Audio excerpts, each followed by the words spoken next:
আচ্ছা, দুজনেই কেন হাসছি সেটা আগে তোমাদের বলি।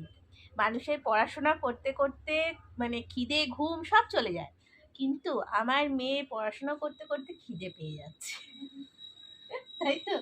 হ্যাঁ, তো এবার ব্যাপারটা হচ্ছে না খেতে দিলে পড়াশোনা করতে পারছে না। কি করব, এটা করে এনেছি, এই যে দেখো।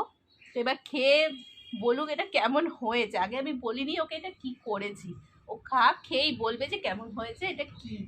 খা, গরম আছে কিন্তু, একটু দেখে।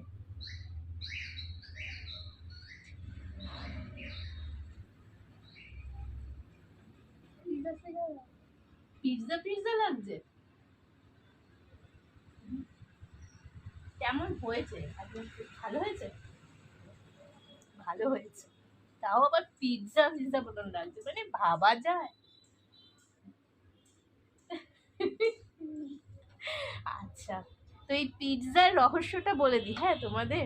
এটা কিন্তু অ্যাকচুয়ালি বলতে পারো কি, মানে ডিম বেসনের বড়া করি আমরা, অনেকটা ওই টাইপেরই, একটু ময়দা মিশিয়ে দিয়েছি তার সাথে। ময়দা, একটু বেসন, ডিম, পেঁয়াজ, একটু লঙ্কা, একটু গোলমরিচ, সব কিছু দিয়ে এটা ফ্রাই করেছি, করে ওপর দিয়ে সস দিয়ে দিয়েছি। নে, খিদে পেয়েছে, খা। পিৎজা, হোমমেড পিৎজা, নে খেয়ে নে। তো বুঝলে তো রহস্যটা পিৎজার? তো এই জন্যই হাসছিলাম আর কি, আমাকে দেখেই বলছে মা কি করেছো, পিৎজা? হ্যাঁ দেখ না কি করেছি, আগে খেয়েই দেখ। তো তোমরাও কিন্তু এরকম করতেই পারো বাড়িতে, কোনো অসুবিধা নেই, একদম ঝটপট হয়ে যাবে। তো চলো খেয়ে নি কিনি, নাহলে উনি পড়তে পারছেন না। টাটা।